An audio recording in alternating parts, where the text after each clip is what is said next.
समय सरकार में विधायक मंत्री भ्रष्ट हैं, उतना भ्रष्ट उनके अधिकारी भी हैं। नगर निगम पूरा बिका हुआ है। जब से प्रधानमंत्री मोदी जी बने हैं और जब से गुजरातियों को बनारस में बोलबाला हुआ है, गुजराती ठेकेदार और गुजराती अधिकारी ये बनारस को नाश कर देंगे।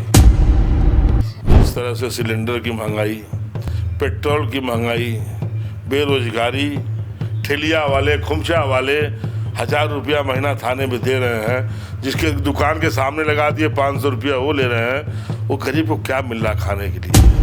पूरे आम लड़ाई लड़ेंगे हम लोग, चाहे जिस स्तर पर जाना पड़ेगा हम लोग उस स्तर पर जाएंगे। हम लोग पालते हैं गाय भैंस, जो गाय भैंस घूम रही है रोड पर, उस गाय को उठा के ले जाकर नगर निगम बंद कर देना और फिर पैसा का धन उगाही करने का काम ये नगर निगम के कर्मचारी कर रहे हैं। भारतीय जनता पार्टी गरीबों को घर उजाड़ रही है, किसानों की जमीन जबरन हड़प रही है, कहीं स्टेडियम के नाम पर तो कहीं कोई वीआईपी कॉलोनी के नाम पर।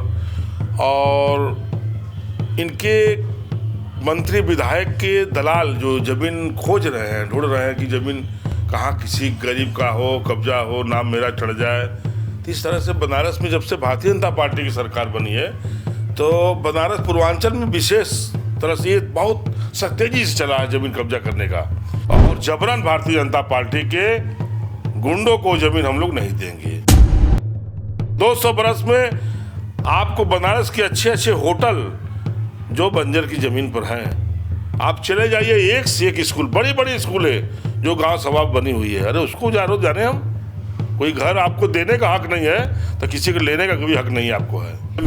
पहले भाई कौशलेंद्र सिंह भी थे, सरोज सिंह जी थी, हमारे शंकर जायसवाल जी की बहू भी थी, तमाम लोग आए गए हमारे मेयर में। और लेकिन इस तरह से इतना भ्रष्ट मेयर कोई बनारस में नहीं हुआ।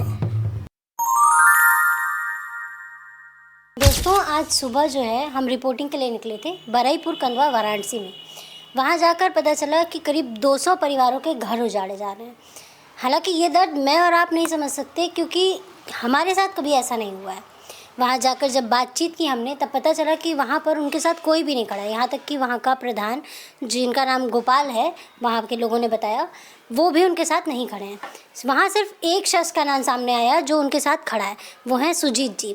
तो उसी सिलसिले में हम सुजीत जी से बात करने आए हैं। इनको आप शायद अच्छे से जानते होंगे कि ये कौन है और क्या करते हैं, तो चलिए इनसे बात करते हैं। नमस्ते सर।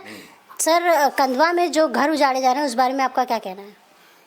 देखिए, आपने बताया कि उस परिवार के लिए केवल एक ही शख्स है सुजीत यादव, नहीं, उस परिवार के लिए पूरी समाजवादी पार्टी का संगठन और नेता, हमारे सब लोग मिल के उस लड़ाई की लड़ रहे हैं। और मैं जिला अध्यक्ष हूँ तो इस नाते मैं आगे हो जाऊंगा।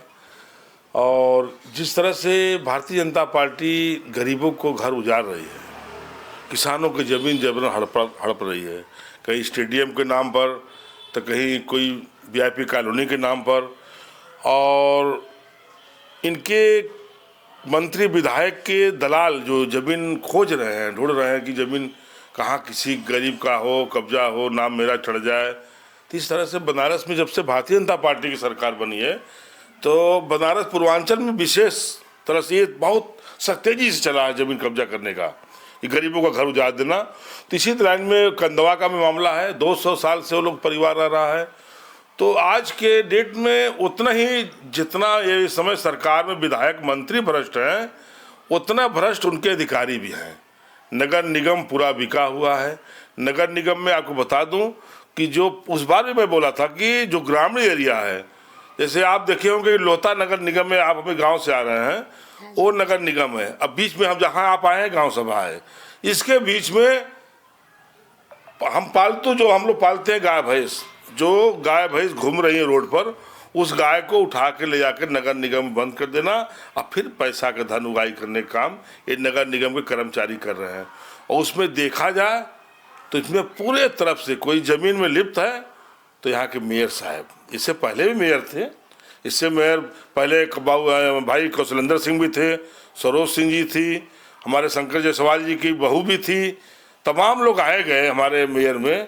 और लेकिन इस तरह से इतना भ्रष्ट मेयर कोई बनारस में नहीं हुआ। तो हम सुने वहाँ पर कि आप 2-3 बार वहाँ गए भी थे, तो नगर निगम आप उनके साथ जाने का सोच रहे थे या फिर उनके लिए आगे क्या करने का सोच रहे हैं जिससे देखिए, उन्हें सहयोग मिल सके, उनका घर उन्हें मिल सके? आगे की लड़ाई हम लोग लड़ते रहेंगे और समाजवादी पार्टी चाहे पत्रकार का परिवार हो, चाहे किसान का परिवार हो, उस लड़ाई को हम लोग लड़ते रहेंगे। जो कमजोर परिवार रहेगा, ये समाजवादी पार्टी का नीति है।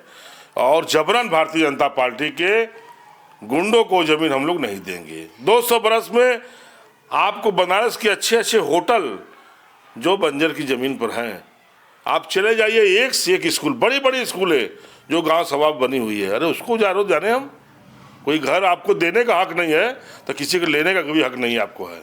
क्या लग रहा है बनारस का जो अल्हड़पन था वो कहीं कहीं विलुप्त हो रहा है? क्योंकि जैसे दाल मंडी ले लीजिए, कोदोलिया ले लीजिए, अब ये कंदवा का ही ले लीजिए, इस तरीके से जमीनें उजाड़ी जा रही हैं, गरीबों को उजाड़ा जा रहा है, तो कहीं इसका अल्हड़पन तो नहीं जा रहा है? पीछे जब बनारस के संसद हुआ करते थे, भले भारतीय जनता पार्टी के संसद हुआ करते थे, वो हमारे काशी के हुआ करते थे, उनको मोह था कि इस पौधा को अपने हाथ से लगाया हूँ, इस दीवार को ईंट अपने हाथ से मेरा दादा आजा रखे हुए, तो उनके अंदर वो मोह थी, वो भाव था कि नहीं इसको हम नहीं उजाड़ेंगे। जब से प्रधानमंत्री मोदी जी बने हैं और जब से गुजरातियों को बनारस में बोलबाला हुआ है, गुजराती ठेकेदार और गुजराती अधिकारी ये बनारस को नाश कर देंगे। तो अभी आप कंदवा के लिए क्या सोच रहे हैं कि कैसे उनका सहयोग करेंगे? खुलेआम लड़ाई लड़ेंगे हम लोग, चाहे जिस स्तर पर जाना पड़ेगा हम लोग उस स्तर पर जाएंगे। उनका घर उजड़ने नहीं देंगे? उजड़ने नहीं देंगे। हम लोगों को नगर निगम घेरना पड़ेगा और नगर आयुक्त से दो हाथ करना होगा, तब भी हम तैयार। सर, अभी आप जैसे सहयोग में लोगों के उतरे हुए हैं, तो आप 2027 चुनाव के लिए क्या कर रहे हैं कि आपका क्या तैयारी है? ऐसे ही लोगों को सपोर्ट करते हुए आप किस तरीके से देख रहे हैं अपने आप को? देखिए, तैयारी तो जनता करके बैठी हुई है। जिस तरह से सिलेंडर की महंगाई, पेट्रोल की महंगाई, बेरोजगारी, ठेलिया वाले, खुमचा वाले 1000 रुपया महीना थाने में दे रहे हैं, जिसके दुकान के सामने लगा दिए 500 रुपया वो ले रहे हैं, वो गरीब को क्या मिल रहा खाने के लिए? वो सरकार वो बनाएंगे। हमारे गरीब नौजवान, बेरोजगार और छात्र, वो सरकार आपका बनाने जा रहे हैं। तानाशाही सरकार को भगाओ और अखिलेश यादव को लाओ, ये चल रहा है। तो 2027 में आपको बदलाव मिलेगा कि नहीं? बदलाव आएगी और जनता बदलाव लाएगी, यही जनता आप देखिएगा आप।